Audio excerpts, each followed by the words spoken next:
ขอเจริญพรเอาตนญาติโยมพ่อโยมแม่มื้อนี้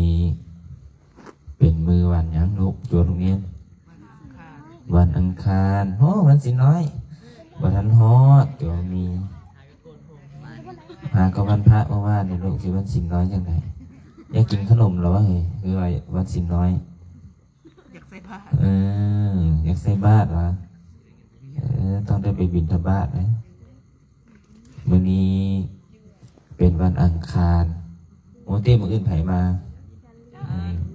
พระอาจารย์ลินมาได้มื้ออื่นบินเครื่องมาพ่อสุมเจ้ามาได้มื้ออื่นป้าเลยมื้ออื่นนี่อาจารย์เพิ่นเดินทางกลับมาพร้อมคณะวันนี้แล้วที่ห้องห่มอบยาวเป็นเดือคักบ่คักบ่ปังมาซิบแม่นว่าต้องอนามัยดีๆแล้วก็ต้มน้ำร้อนแต่ละมื้อให้ห่มยาเพื่อสุขภาพซื้อสมุนไพรเครื่องอบห่มยามาไว้ให้ช่วยเนนได้ห่มรักษา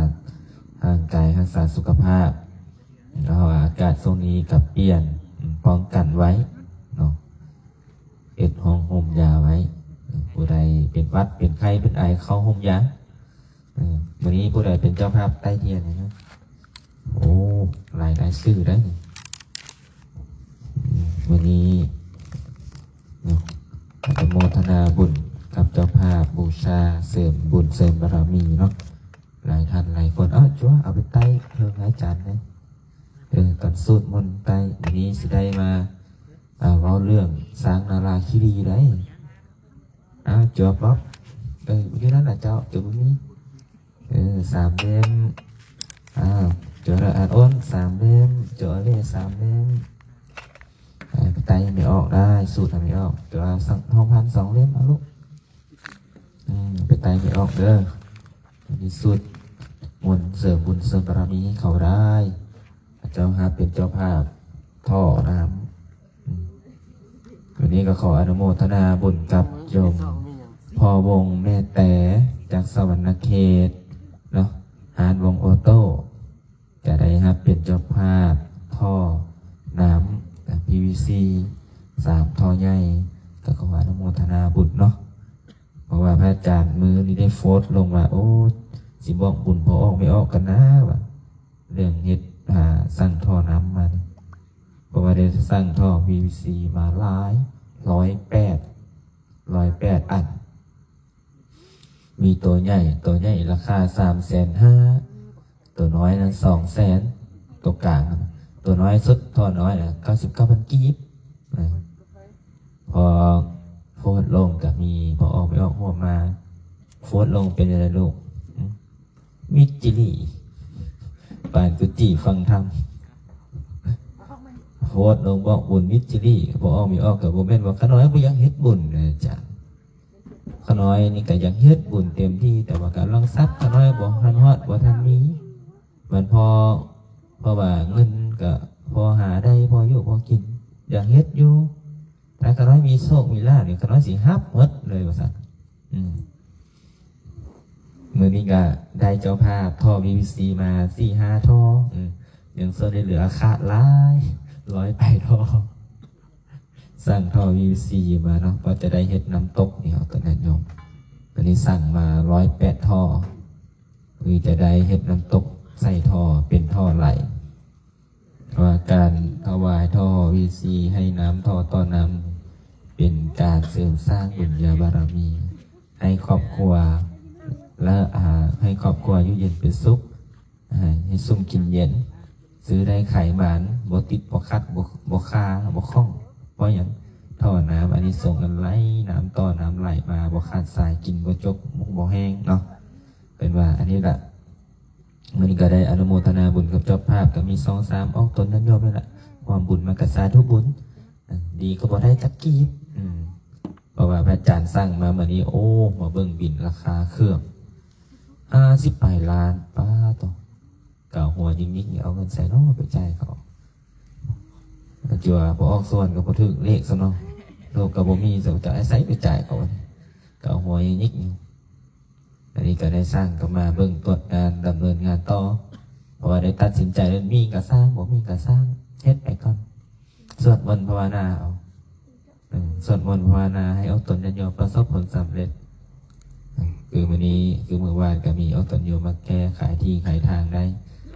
มาโมทนา5 ล้าน2 ล้าน3 ล้านก็เอา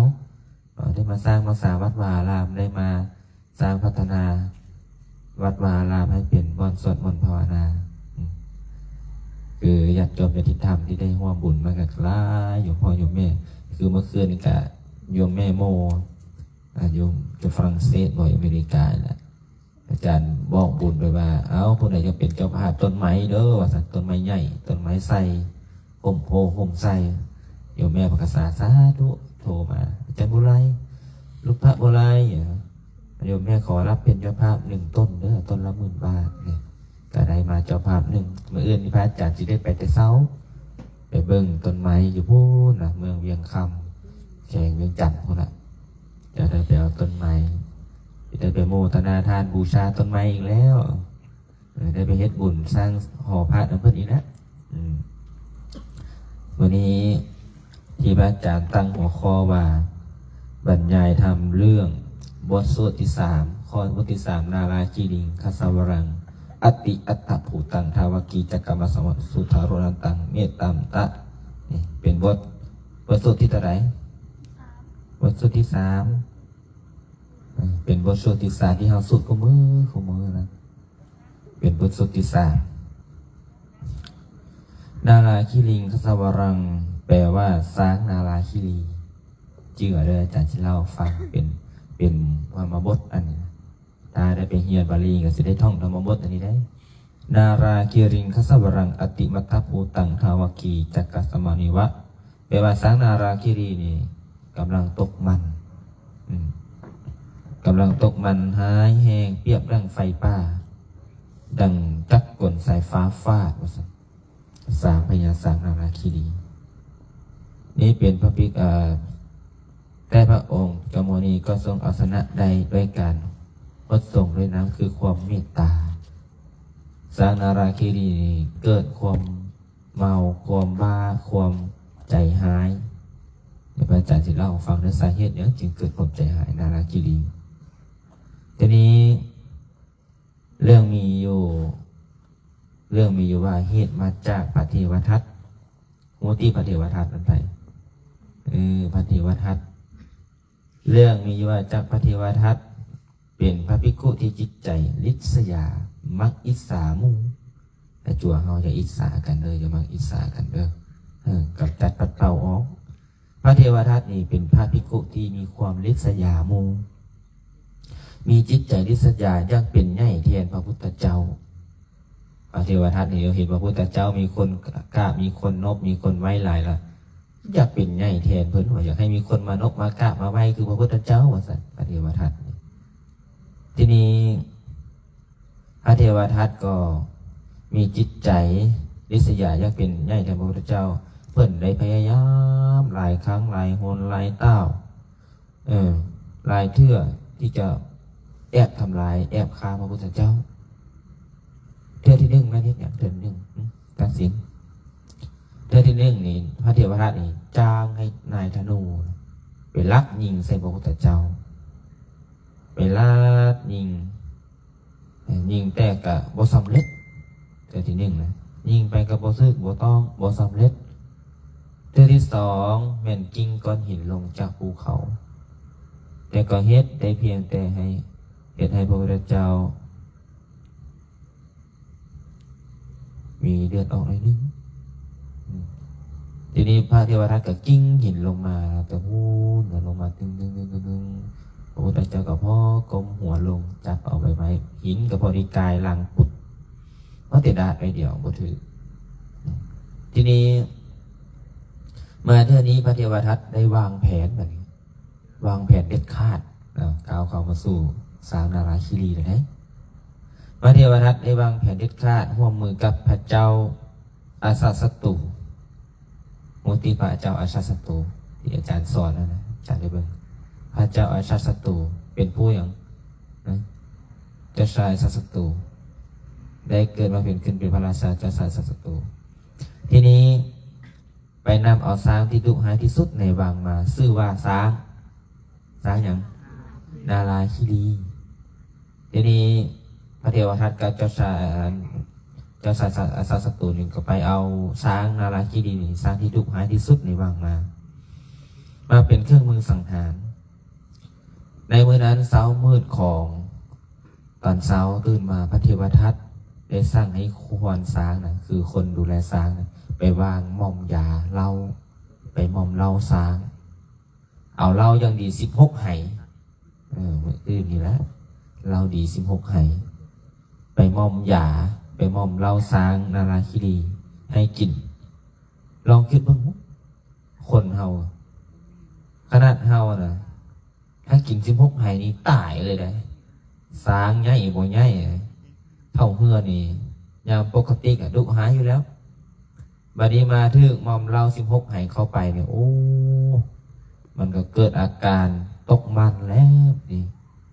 มันก็เกิดอาการใจหายตกมันและเมาบ้าอติมัตตปูตังคำว่าอติมัตตปูตังในบทสวดที่เฮาแปลว่าตาแดงก่ำส่งเสียงห้องสนั่นสวัยพร้อมที่จะเหยียบย่ำทุกอย่างที่ขวางหน้าดีพระเทวทัตได้ปล่อยช้างตัวนี้นะเข้าไปในซอยแคบๆที่พระพุทธเจ้าย่างมาโปรดญาติโยมพร้อมด้วยคณะสงฆ์สาวกกำลังย่างบิณฑบาตอยู่ในเมืองอย่างฮู้บ่เมืองอย่างลายอย่างเมืองราชคฤห์พระพุทธเจ้าได้พาพระภิกษุสงฆ์ออกไปบิณฑบาตอยู่เมืองราชคฤห์พระเทวทัตกับปล่อยช้างตกมันนาราคิรีเข้ามาซอยทีนี้พอช้างถึกปล่อยออกมามันก็แล่นลุกทำลายเฮือนซานบ้านคาหารคาพ่อแม่ประชาชนแตกตื่นกันผู้แล่นหนีตายก็มีเสียงฮ้องว่าช้างบ้ามาแล้วช้างเมามาแล้วช้างอาละวาดช้างตกมันมาแล้วลีกเด้อหนีเด้อว่าสั่นชาวบ้านกันทีนี้ชาวเมืองบางคนก็บ่มีศรัทธาผู้บ่มีศรัทธาก็บอกว่าโอ้เมื่อนี้แหละเนาะสมณะพระสงฆ์องค์เจ้าโคดมนี่จะสิ้นซื่อจะถึกเหยียบช้างเหยียบตายเมื่อนี้แท้ว่าสั่นทีนี้ผู้มีศรัทธาได้ส่วนผู้นี้มีศรัทธาก็ได้ฮ้องให้อธิษฐานในสาธุเด้อภาวนาขอให้พระพุทธเจ้านั้นปลอดภัยทีนี้เมื่อช้างนาราคิรีแล่นเข้ามาใกล้มันเห็นพระพุทธเจ้ามันแนมมันเห็นพระพุทธเจ้าย่างมาด้วยความสงบด้วยฤทธิ์เรามันจึงแล่นเข้าใส่งวงสูขึ้นสู่หูกลางอ้าปากห้องเสียงดังหมายจะเหยียบให้แปรนาทีชีวิตนั่นเองนาทีชีวิตที่ช้างนั้นจะเหยียบพระอานนท์หูที่พระอานนท์ผู้เป็นพระอุปถากบ่แม่นจุอานนท์นี่ได้อานนท์พระอานนท์ผู้เป็นอุปถากของพระพุทธเจ้านั้นด้วยความฮักและความกตัญญูต่อพระพุทธเจ้าเพิ่นคิดไว้ว่าโอ้ยอมตายดีกว่าให้พระพุทธเจ้าบาดเจ็บยอมตายดีกว่าดีให้พระพุทธเจ้านี่ถึกทำหายพระอานนท์จึงกระโดดออกมายืนขวางหน้าช้างยอมเสียสละชีวิตแทนทีนี้พระพุทธเจ้าว่าจะไงพระพุทธเจ้าว่าได้ใส่วาจาได้ใส่คำว่าอย่างอ่อนนุ่มนวลบอกให้พระอานนท์นั้นหลีกไปโดยตัดว่าอานนท์อย่าเลยอานนท์อย่าเลยการผจญช้างนั้นบ่แม่นหน้าที่ของเจ้าเป็นหน้าที่ของตถาคตเองเป็นหน้าที่ของเราเองอานนท์อย่าเลยอันนั้นบ่แม่นหน้าที่ของเจ้าเป็นหน้าที่ของพระอาจารย์เองเป็นหน้าที่ของตถาคตเองขณะที่ช้างแล่นเข้ามาไกลไปจนเกือบจะถึงตัวพระพุทธเจ้าบ่ได้เล่นหนีเลยพระพุทธเจ้าบ่ได้ตกใจบ่ได้เล่นหนีบ่ได้แสดงความตกใจบ่ได้แสดงฤทธิ์เดชเสกไฟหรืออาวุธใส่ช้างฮู้บ่เพิ่นเฮ็ดจังได๋จะว่าฮู้บ่เพิ่นเฮ็ดจังได๋ ระพุทธเจ้าเฮ็ดจังไดยืนพระพุทธเจ้าใช้ความนิ่งพระพุทธเจ้ายืนนิ่งอยู่แล้วแผ่เมตตาจิตออกไปคลื่นแห่งความเมตตาของพระพุทธเจ้ามันเย็นสบายมันนุ่มนวลยิ่งกว่าน้ำทิพย์กระแสเมตตานี้แผ่ไปกระทบจิตใจของช้างแผ่ไปกระทบใจของช้างนาราคิรีจนเฮ็ดให้ช้างที่ฮ้อนหนโดยไฟเราและความโมโหความอยากคายพอเจอพลังแห่งเมตตาเข้าไปมันรู้สึกอะไรนะมันรู้สึกว่าเย็นว่าไปทั่วตัวมันก็ได้สว่างหูสว่างตาสว่างเราทันทีช้างนาราคีนี่ก็ยุดแล่นมาสั่นยุดแล่นมาแล้วค่อยๆลุดงวงที่มันยกขึ้นนะลุดงวงลงคูเข้าลงและมอบกราบอยู่แทบพระบาทคือตีนของพระเจ้าหอยพระบาทแทบพระบาทพระเจ้าพระพุทธองค์ได้ยกพระหัตถ์มือขวาคือมือเบื้องขวานะยกขึ้นและก็ได้ไปลูบหัวของช้างนั้นด้วยความเอ็นดูแล้วตัดสอนช้างว่าจะได้ฮู้บ่ดูก่อนช้างนาราคีรีเบิ่งกันเด้อช้างนาราคีรีเจ้าอย่าคิดฆ่าพระพุทธเจ้าเลยการฆ่าพระพุทธเจ้าเนี่ยมีแต่จะนำความทุกข์มาให้ต่อไปนี้ให้กลายเป็นช้างบุญด้วยอานุภาพแห่งเมตตาต่อไปนี้ให้เจ้าจงเป็นผู้ที่อย่าฆ่าจงเป็นผู้ที่ว่าละความเมาจงเป็นผู้อย่าเฮ็ดเป็นคนผู้เมาเลยทีนี้เฮ็ดให้พระพุทธเจ้าเนี่ยพระพุทธเจ้ากเทศสอนไปเป็นกเทศเป็นกสอนไปว่าบอกสร้างว่าเจ้าอย่าเป็นผู้เมาเลยเพราะว่าอย่างการที่เจ้ากินเหล้าเมาสุราการที่เจ้าถึกว่ามันก็ได้พิษของสุรานี่เฮ็ดให้คนขาดสติพระเจ้าเพิ่นก็บอกสอนไปบอกสร้างนาราคีรีบอกว่าเจ้าอย่าคิดฆ่าพระพุทธเจ้าเลยเพราะว่าการฆ่านี่จะนำความทุกข์มาให้การทำลายพระพุทธเจ้านี่จะนำความทุกข์มาให้บ่มีความสุขฤทธิ์ของเรื่องพระเมตตาฤทธิ์ของเมาเหล้ามันก็หายจางไปแต่ได้ตัดสอนเทศนาธรรมให้แก่สร้างภาพนั้นเฮ็ดให้มหาชนที่แอบเบื้องข้างๆแถวเงินแถวซานแถวซ่องนะแต่ริมคลองที่เตรียมใส่บาตรนะเบื้องแล้วเกิดความอัศจรรย์ใจเสียงสาธุการสาธุดังทั่วเมืองราชคฤห์ดังกองเมืองโจนสร้างบ้านนั้นกลายเป็นสร้างบุญด้วยอนุภาพแห่งเมตตานี่แหละไอ้จ่วยนี่เรื่องสร้างนาราคีรีให้กติธรรมแก่เฮาให้คติธรรมเตือนใจก็เฮาคือเมาคือการเมาเนี่ยนะคนเฮาบางคนนี่เมาเหล้าบางคนเมาอำนาจบางคนเมาความโกรธความโทสะโทราคะความโลภความหลงนี่เวลาเจอคนที่กำลังฮ้อนใส่เฮาถ้าเอาฮ้อนตอบเป็นยังไงจ้ะมันก็เปรียบเสมือนคือเอาน้ำมันไปหดใส่กล่องไฟมีแต่จะไม่มอดวายพระพุทธเจ้าสอนให้ใช้น้ำเย็นคือความเมตตายิ้มให้เขาเว้าดีต่อเขาแผ่เมตตาให้เขาใจที่เย็นจะชนะใจที่ร้อนได้เสมอพระพุทธเจ้าว่าพระพุทธเจ้าบอกว่าเบื้องก่อนขนาดสางที่แข็งแรงพอกินเหล้าเข้าไปยังขาดสติกลายเป็นสัตว์หายคนเฮาก็คือการขาดสติเพราะน้ำเมานี่นะก็สามารถเฮ็ดชั่วได้ทุกอย่างที่ทำให้ได้แม้แต่พ่อแม้แต่แม่แต่ครูบาอาจารย์ดังนั้นเราควรหลีกเลี่ยงสิ่งมึนเมาเหล่านี้ตอนที่พระพุทธเจ้าเพิ่นมีภัยพระอานนท์เพิ่นได้เสียสละรู้จักความกตัญญูกตเวทีได้ยอมเสียสละตนเองเข้าไปบังเข้าไปฮับกันไว้ญาติพระพุทธเจ้าได้ฮับย้อนอันนี้คือความกตัญญูคุณครูบาอาจารย์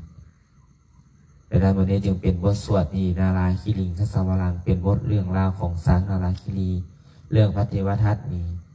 หมดหนทางที่จะป่องหายฆ่าพระพุทธเจ้าเพราะเกิดความริษยาเป็นในจิตในใจอยากเป็นใหญ่แทน เห็นออกตนญาติโยมมากราบมาไหว้มานบหลายแหละตัวไปยังมีคือเขาวะเนี่ยยังมีคือเขาเกิดความริษยาก็เลยจะฆ่าพระพุทธเจ้าโดยทุกวิถีทางเทื่อที่หนึ่งก็คือจ้างทายธนูไปยิงเทื่อที่สองคือกิ้งก้อนหินเทื่อที่สามไปมอมเหล้าสางนาราคีดีแต่ด้วยผลด้วยบุญด้วยบารมีที่เพิ่นพระพุทธเจ้าเพิ่นเฮ็ดเพิ่นทำมาได้ด้วยบารมีพระเมตตาเพิ่นยุดนิ่งจนเอาชนะได้ฉะนั้นการที่เฮาถ้าเปรียบคนเฮาคือถ้ามีคนมาเว้าร้ายต่อเฮาถ้ามีคนมาว่าด่าเฮาใส่ความสงบความนิ่งความดีเข้าสู้เฮาบ่ต้องตอบบ่ต้องโต้บ่ต้องด่าบ่ต้องร้ายบ่ต้องเว้าอย่างให้เขาใส่ความดีและความสงบจิตสงบใจให้เขาสู้หมู่สิเว้านินทาเฮาอยู่เพิ่นก็ย่าเขาหมู่สิเว้านั้นนี่เฮาก็ย่าเขาเฮาใส่ความดีเข้าสู้ดังคือพระพุทธเจ้าเอาความพระเมตตาเข้าสู้กับสานาคิรีจนสุดท้ายสางนั้นก็จะได้น้อมกราบลงได้กราบลงนี่อันนี้เป็นบทที่สามเด้อบทจืดนี้บทที่หนึ่งแม่นหยังเอาหงแม่นบทหยังพระพุทธเจ้าชนะหยังพระพุทธเจ้าชนะมารโดยมีผู้ใดเป็นพยานแม่ธรณีบ่แม่นไม่สวยบ่แม่นอาหารจะว่าอย่างบ่แม่นนางเมฆขลาได้แม่ธรณีได้มาเป็นพยานรูปนามออกมาข้อที่สองเด้มาลากิเลยักษ์ผู้โหดร้ายยักษ์ผู้โหดร้ายข้อที่สามนาราคีรีคือสางนาราคีรีที่ได้ถึกหม่อมเราถึกปฏิวัติกับเจ้าชายสัสตูนี่หม่อมเราเดี๋ยวมาอื่นมาต่อข้อที่สี่ข้อที่สี่นี่โอคิตะคักวันนี้มันรอดเวลาแล้วสิสวดมนต์แล้ว8 โมงครึ่งมาอื่นมาต่อเนาะเอาสวดมนต์เพื่อผมเก็บสันติเวลาเนาะวันนี้ขออนุโมทนาบุญเด้อแล้วต่อไปพากันก้าวกับบูชาพระรัตนตรัยเฮียนวันนี้เฮียนหนังสือต่อผมอยากกับห้องค์บัวห้องค์แล้วกับพี่เฮียนบูชาพระรัตนตรัยนำกันเด้ออะระหังสัมมาสัมพุทโธภะคะวาพุทธังภะคะวันตังอภิวาเทมิสวากขาโตภะคะวะตาธัมโมธัมมังนามัสสามิสุปฏิปันโนภะคะวะโตสาวกสังโฆสังฆังนามามินะโมตัสสะภะคะวะโตอะระหะโตสัมมาสัมพุทธัสสะนะโมสัพพะคะวะโตอะระหะโตสัมมาสัมพุทธัสสะนะโมตัสสะภะคะวะโตอะโตสัมมาสัมพุทธัสสะพุทธังสรณังคัจฉามิธัมมังสรณัง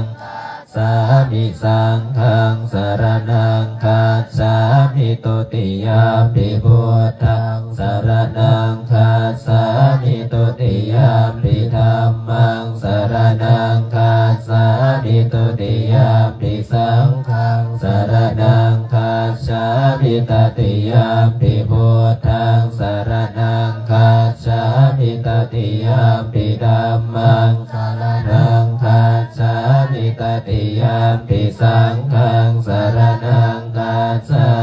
มิปานาติปาตาเว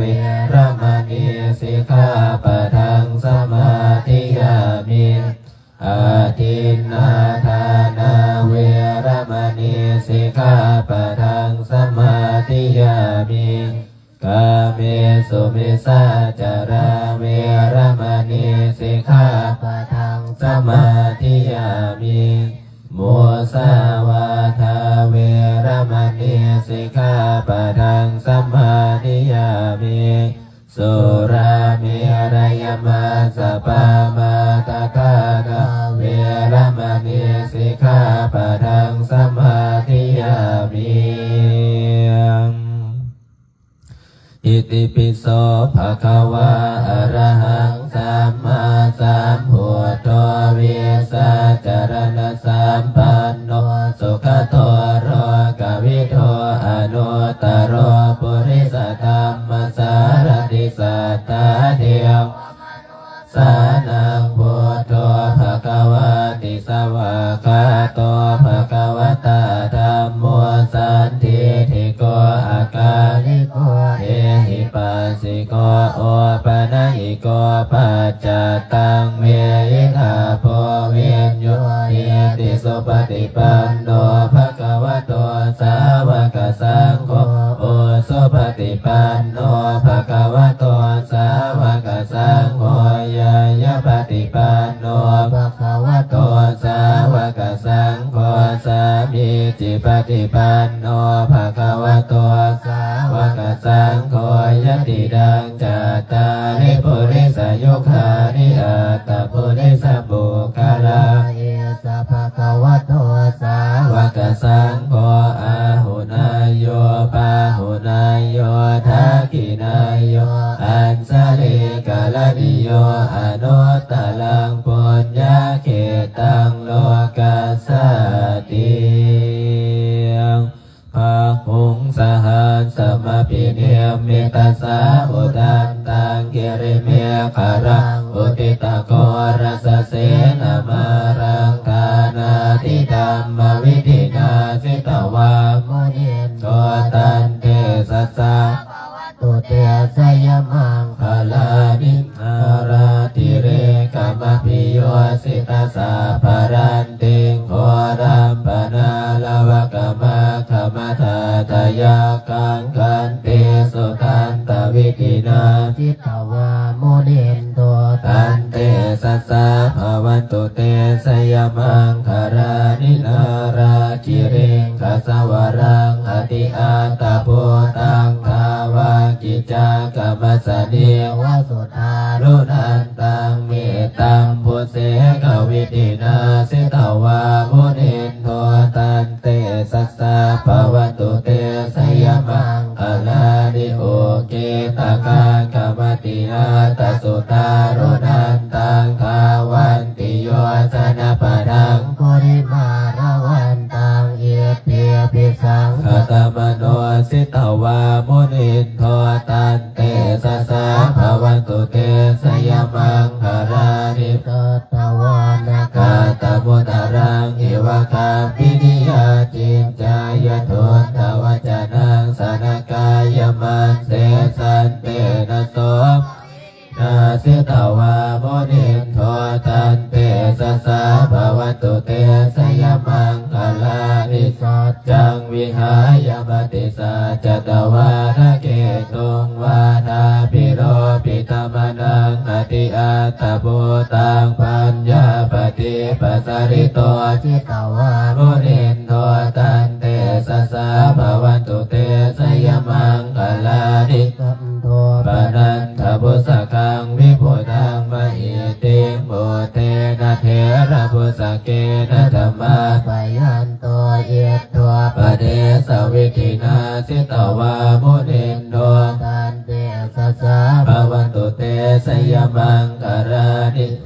ภะหิติปุชเกนะสุตาตหะตังพรามังวิสุทธิสุติเมติปะกาภิดานังญาณาคเตนะวิธินาสิตวามุนินโทตันเตสัสสะภวันตุเตสยมังคารานิเอตาปิปุตตสยมังคาราอัตถกาทายโยวาจโนทินะหิเนสรเตมะดันเตอิตวานะเดกวิวิธานิจุปัตตวานิโมกขังสุขังอธิกามยนะโลสัพพัญโย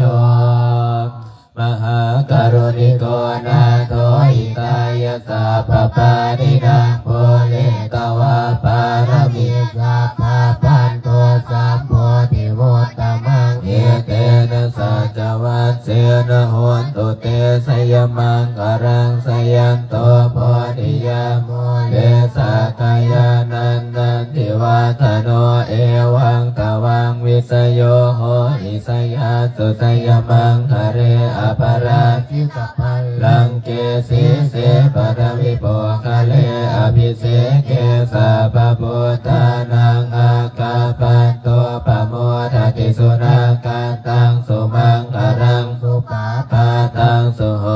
ตังสุขโนสุมโหโตจะสุยิทังพรหมจาริสุปดากินังกายกรรมังวาจากรรมังปดากินังปดากินังมโนกรรมังปาริปิเตปดากินังปดากินังนิกาตวาดารปันทเท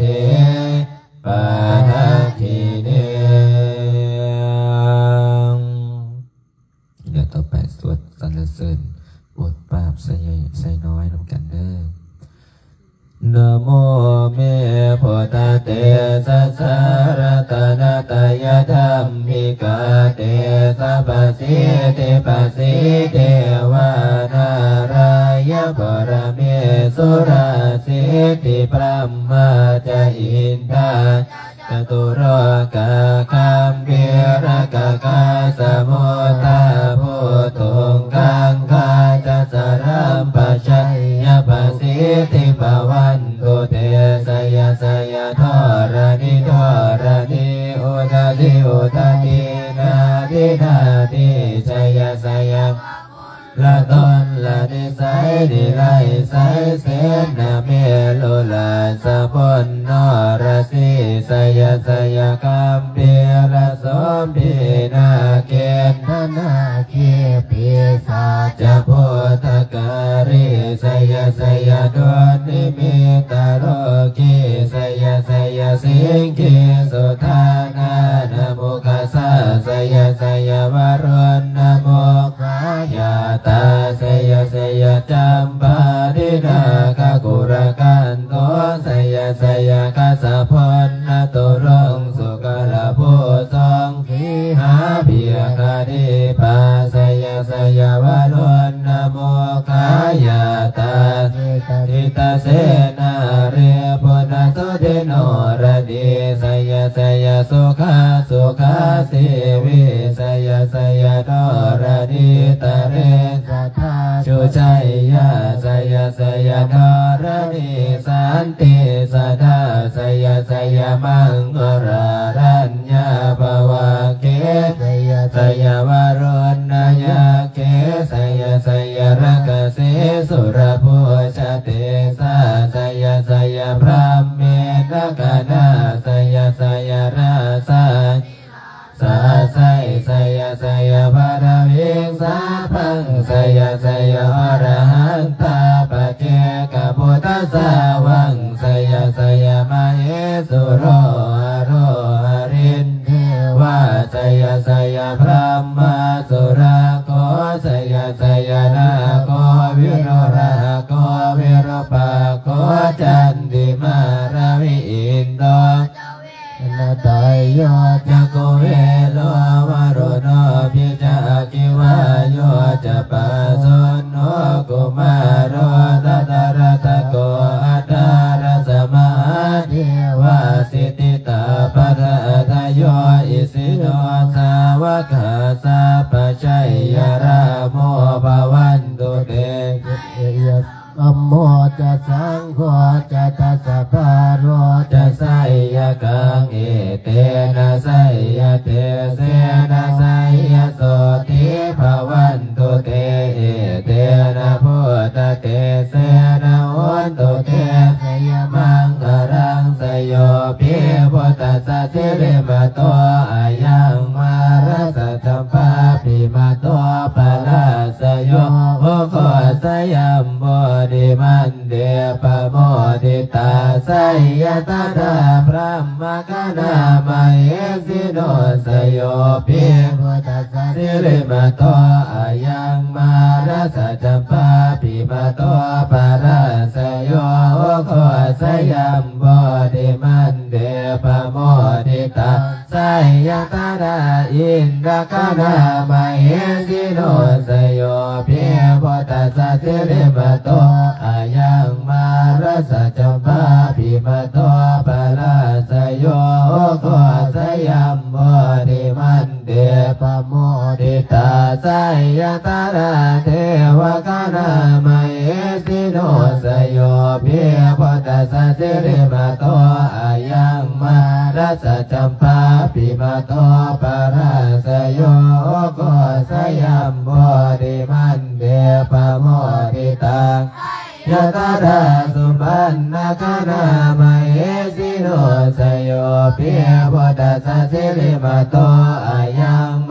รสจัมปาปิมาโต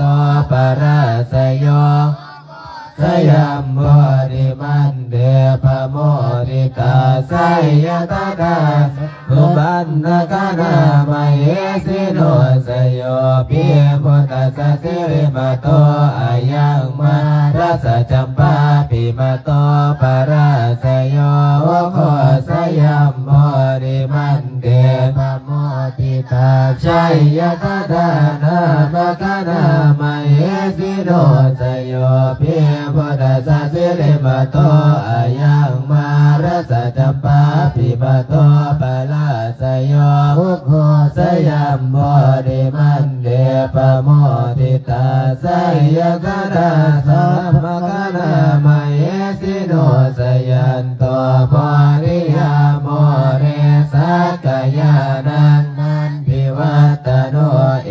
วังตวังวิสโยโหยสยาสุสยมังคะเรอปราสิตาปัลลังเกสิเสปัทวิโปคะเลอภิเสเกสัพพุทธานังอาคาปัตโตปโม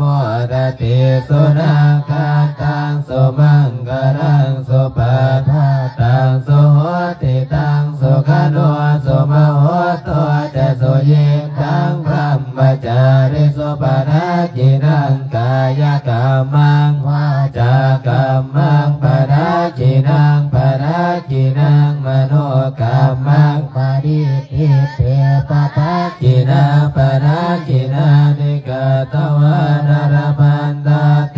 ปนากิเนเตอรตาตาสุขิตาวิโรจนาพุทธศาสเนอโรคาสุขิตาพุทธาสหสเปหิยติเปสุนันตุพุทโธเยเทวาอัสมิงคาเดอายุกาสดาหุนตุสุขิตาหุนตุสัพพนาราคันตุสัพพสัตตานังลักขันตุชินาสาสนังยากาจิปาตวาเตสังวรินตุจะสัพพรากายาสุขังจิตติสุขังอรหันตุยัตถารังอิมัสสมิมงคลจักรวาลทั้งแปดทิพย์สิทธิจงมาเป็นละกำแพงแก้วทั้งเจ็ดสานมาป้องกันล้อมล้อมรอบขอบตัวอนัตตาราสสิมานาเกเตสมันตาสัตโยชนะสัตสาสานิพุทธาสารภริเกเตราคันตัวสุราคันตุยมัสมิมงคลจักรวาลทั้งแปดทิศประสิทธิจงมาเป็นละกำแพงแก้วทั้งเจ็ดสานมาป้องกันล้อมล้อมรอบขอบตัวอนันตาราสสิมานาเกเตสมันตาสัตโยชนะสัตตาสานิธรรมสารภริเกเตตัวสุราคันตุยมัสมิงมงคลจักรวาลทั้งแปดทิศประสิทธิจงมาเป็นละกำแพงแก้วทั้งเจ็ดสานการหลอมล้อมรอบขอบตัวอนัตตาราสเสมานาเกเตสมันตาสัตโยชนะสัตสาสานิปัจเจกพุทธสารภริเกเตราคันตัวสุราคันตุยมัสมิมงคลจักรวาลทั้งแปดทิศประสิทธิเป็นละกำแพงแก้วทั้งเจ็ดสานมาป้องกันล้อมล้อมรอบขอบตัวอนัตตาลาสสิมานาเกเตสมันตาสัตโยชนะสัตตาสานิสังฆาสารภริเกเต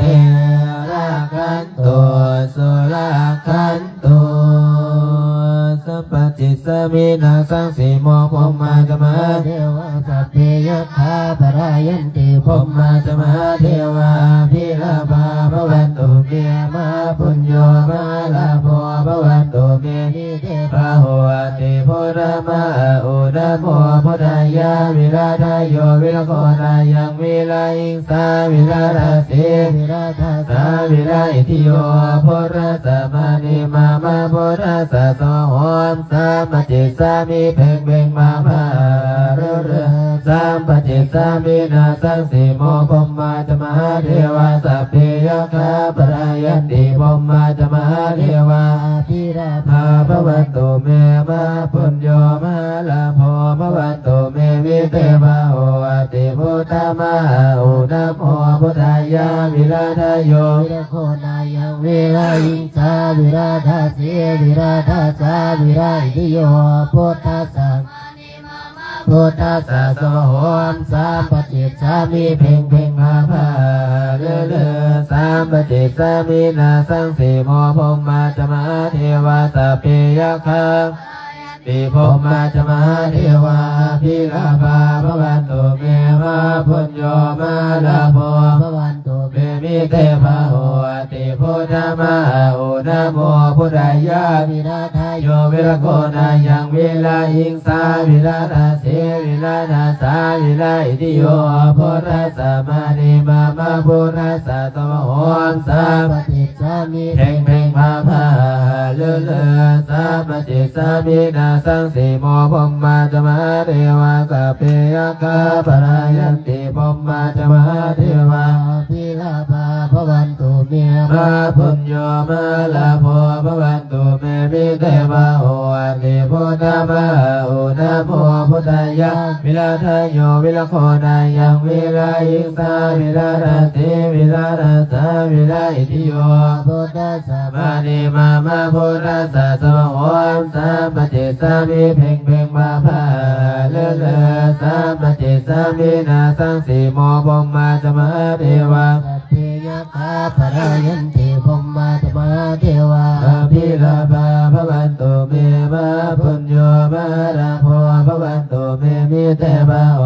ติพุทธมาอุนะโมพุทธายะทายโยวิรโคนายังวิลาหิงสาวิราทาสีวิราทาสาวิราอิทิโยปุระสมานิมามาปุระสะสหอมสามปฏิสามิเพ่งเพ่งพาภาเลือเลือสามปฏิสามินาสังสีโมพมมาจมหาเทวาสัพเพยคาปรายันติพมมาจมหาเทวาพิลาภาภวันตุเมมาปุญโยภวันตุเมมิเตภะโหติพุทธมาอุนะโมพุทธายาวิราทายโยวิรโคนายังวิลายิงสาวิราทาสีวิราทาสาวิราอิทิโยโพระสมานิมามาพุทธัสสะสมโหมสามปฏิสามิเพ่งเพ่งมาภาเรือเรือสามปฏิสามินาสังสีโมพมมาจมหาเทวาสัพเพยคาปรายันติพมมาจมหาเทวาพิลาภาภวันตุเมมาปุญโยมาลาโภภวันตุเมมิเตวะโหติพุทธมาอุนะโมพุทธายะวิราทายโยวิรโคนายังวิรายิงสาวิราทาสีวิราทาสาวิราอิทิโยปุระสมานิมามาปุระสะสมโหมสามปฏิสามิเพ่งเพ่งมาภาเรือเรือสามปฏิสามินาสังสีโมพมมาจมหาเทวาสัพเพยคาปรายันติพมมาจมหาเทวาพิลาภาภวันตุเมมาปุญโยมาลาโภภวันตุเมมิเตภะโหติพุทธมาอุนะโมพุทธายาวิราทายโยวิรโคนายังวิลายิงสาวิราทาสีวิราทาสาวิราอิทิโยพุทธัสสะมานิมามาโพระสะสมโหมสามปฏิสามิเพ่งเพ่งมาภาเรือเรือสามปฏิสามินาสังสีโมพมมาจมหาเทวาสัพเพยคาปรายันติพมมาจมหาเทวาพิลาภาภวันตุเมมาปุญโยมาราโภภว วันตุเมมิเตวะโหวาติพุทธมะอุนะโมพุทธายะวิราชโยวิรโคนายังวิลายิงสาวิราชสีวิราชสาวิลาอิทิโยพุทธสัมมานิมามาพุทธสัสสะโหมสามัจจิสามิเพ่งเพ่งมาบาเลือเลือสามัจจิสามินาสังสีโมพมมาจมหาเทวาสัพเพยคาปรายันติพมมาจมหาเทวาพิลาภาภวันตุเมวะปุญโยมาราโพภวันตุเมมิเทวะโออติปุระมะอุนะโมพุทธายะวิราชโยวิรโคนายังวิรายิงสาวิราชสีวิราชสาวิราอิทิโยพุทธสัมมานิมามาพุทธสัสสะโหมสามัจจิสามิเพ่งเพ่งมาบา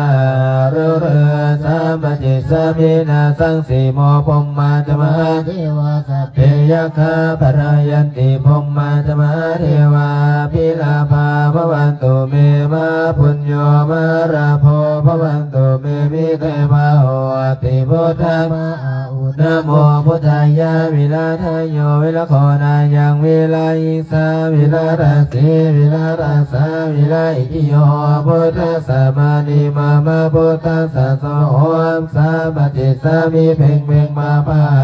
เลือเลือสามปฏิสามินาสังสีโมพมมาจมหาเทวาสัพเพยคาปรายันติพมมาจมหาเทวาพิลาภาภวันตุเมวะปุญโยมาลาโภภวันตุเมมิเตภะโหติพุทธมะอุนะโมพุทธายะวิราชโยวิรโคนายังวิลายิสาวิราชสีวิราชสาวิลาอิทิโยพุทธสัมมานิมามาพุทธสัสสะโหมสามปัจเจสามิเพ่งเพ่งมาภาเลือเลือสามปัจเจสามินาสังสีโมพมมาจมหาเทวาสัพเพยคาปรายันติพมมาจมหาเทวา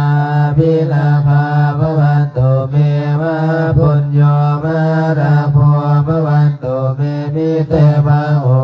ติพุทธังโอนะโมพุทธายะวิราชโยวิรโคนายังวิลายิงสาวิราชสีวิราชสาวิลาอิทิโยพุทธสัมมานิมามาพุทธสัสสะโหมสามัจจิสามิเพ่งเพ่งมาภาเลือเลือสามัจจิสามินาสังสีโมพมมาจมหาเทวาสัพเพยคาปรายันติพมมาจมหาเทวาพิลาภาภวันตุเมมหาปุญโยมาราโพภวันตุเมมิเตภะโหติพุทธมะอุนะโมพุทธายะวิราชโยวิรโคนายังวิลาอิงสาวิราชสีวิราชสาวิลาอิทิโยพุทธสัมมานิมามาพุทธสัสสะโหมสามปัจจิสามิเพ่งเพ่งมาภาเรือเรืออิติปิโสวิเศษอิเศษพุทธามิอิเมนะพุทธตังโสอิโสตังพุทธปิติอิติปิโสวิเศษอิเศษพุทธนามิอิเมนะพุทธตังโสอิโสตังพุทธปิติอิติปิโสวิเศษอิเศษพุทธนามิอิเมนะพุทธตังโสอิโสตังพุทธปิติอิติปิโสวิเศษอิเศษพุทธนามิอิเมนะพุทธตังโสอิโสตังพุทธปิติอิติปิโสวิเศษอิเศษพุทธนามิอิเมนะพุทธตังโสอิโสตังพุทธปิติอิติปิโสวิเศษอิเศษพุทธนามิอิเมนะพุทธตังโสอิโสตังพุทธปิติอิติปิโสวิเศษอิเศษพุทธนามิอิเมนะพุทธตังโสอิโสตังพุทธปิติอิติปิโสวิเศษอิ อิเสเสมุรณามิอิเมนะพุทธังโสอิโสตังพุรปิติสัพพิสัตตาสัทธาวุโตอวิราสุขสิวิโนขอให้สัตว์ทั้งหลายจงเป็นผู้บ่มีเวรต่อกันและกันจงเป็นผู้ดำรงชีพอยู่เป็นสุขทุกเมื่อเดินกาตังปุญญังปรังมายังสัพเพภาคีภวันตุเตขอให้สัตว์ทั้งสิ้นนั้นจงเป็นผู้มีส่วนได้เสวยผลบุญอันที่ข้าพเจ้าได้บำเพ็ญแล้วนั้นเดินอรหังสัมมาสัมพุทโธภะคะวาพุทธังภะคะวันตังอภิวาเทมิสวากขาโตภะคะวะตาธัมโมธัมมังนามัสสามิสุปฏิปันโนภะคะวะโตสาวกสังโฆสังฆังนามามิสาธุมื้อนี้สวดมนต์วานาหน่อยเนาะเพราะว่าเขามีหยัง1ห่มยา2เรียนหนังสือเนาะวันนี้ก็ขออนุโมทนาบุญกับองค์ตนญาติโยมกับเจ้าภาพจากศรัทธาพิเศษก็คือมื้อนี้ญาติโยมได้ร่วมบุญเป็นเจ้าภาพนะท่อน้ำเนาะท่อน้ำที่พระอาจารย์ได้บอกผมไปพระอาจารย์ได้สั่งไป108ท่อนี่ก็ขออนุโมทนาบุญกับโยมแม่แต่โยมพ่อวงเนาะอยู่ที่สวรรณเขตก็ได้เป็นเจ้าภาพท่อใหญ่3ท่อจำนวน1,100,000 กว่ากีบเนาะสาธุและก็อนุโมทนาบุญญาติโยมที่ร่วมมาตอนนี้ได้10ท่อแล้วยังอีก98ท่ออีก98ท่อถ้าผู้ใดอยากเป็นเจ้าภาพเนาะนี่คือท่อแบบนี้เนาะพวกนี้พระอาจารย์สั่งมา108ท่อเอาตนนั้นยอมเด้อผู้ใดอยากเป็นเจ้าภาพเนาะท่อใหญ่ท่อละ350,000 กีบท่อกลางท่อละ200,000ท่อน้อย99,000 กีบถ้าตีเป็นเงินไทยก็ท่อใหญ่ก็ประมาณ500ท่อน้อยก็ประมาณ250เนาะประมาณ300ท่อน้อย300ท่อน้อยที่สุดก็คือ200ญาติโยมมีธรรมท่านใดอยากเป็นเจ้าภาพก็สามารถร่วมได้เนาะท่อใหญ่500ท่อกลาง300ท่อน้อย200เด้อเป็นเจ้าภาพนำกันวันนี้พระอาจารย์ได้สั่งมาองค์ตนโยมผู้ใดเพราะว่าการได้ให้เห็ดน้ำตกถึงขั้นที่จะได้ต่อระบบน้ำแล้วได้ต่อน้ำเข้ามาอยู่สู่ศาลาสู่ลานธรรมสู่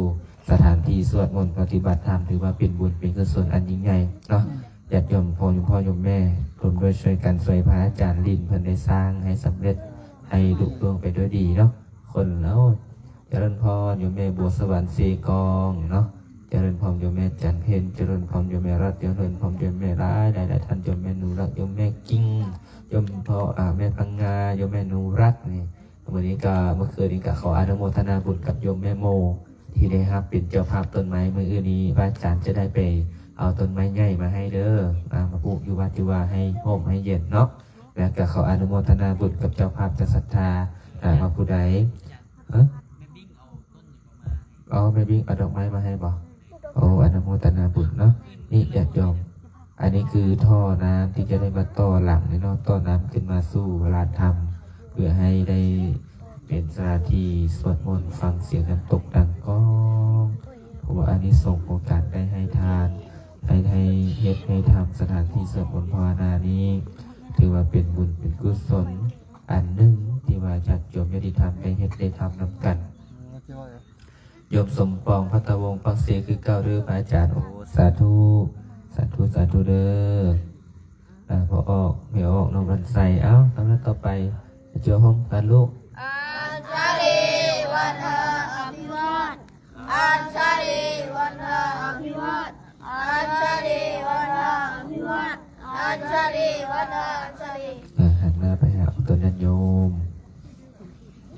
พอออกไม่ออกพร้อมกัน1 2 3เพิ่นฟ้าไปโฮมยาดิ